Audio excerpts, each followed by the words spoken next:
Peggy 7.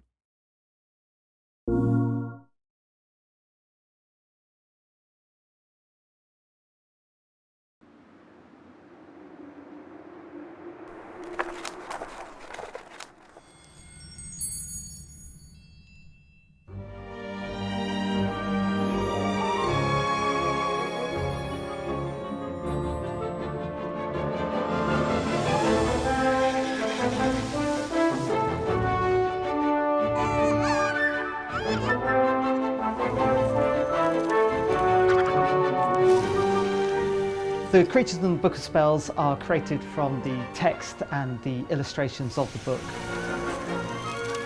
When developing the creatures, we start off with a design from the game designers, outlining where they're going to be used in the game.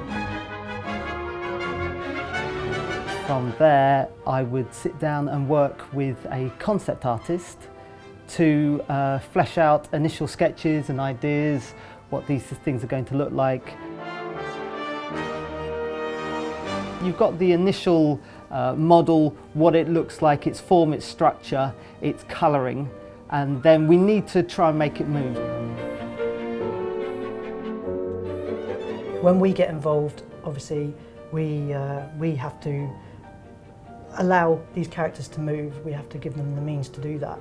And for that we build a skeleton that you can basically place inside that model. Once that's complete, we can then effectively automate parts of that skeleton. So you can put a control on the hand, and then when you grab that control, you can just move it around like that, and it's nice and easy. It just works itself out. We do that with the whole character, and then when we're finished with that, we can pass it over to the character animators. My favourite part in animation is actually the planning, the research, and going and thinking about the character and the personality and what they would think, how they would act, and how they would, specifically react to a certain situation. And then once we have this creature that's got certain animations, then I will, combine these together, and it really brings that original concept to life.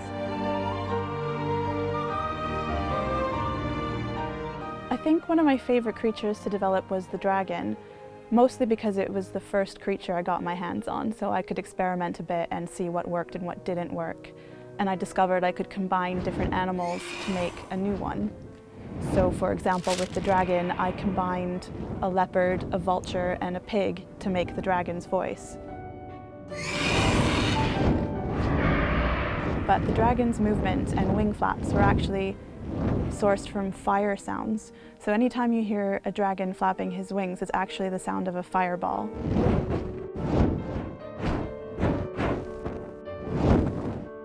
The characters definitely go through a process of development where they might start off, we might think of them in one way at first, and then as we work through the situations that they're in, we might think of different, more entertaining ways for them to sort of express their personalities.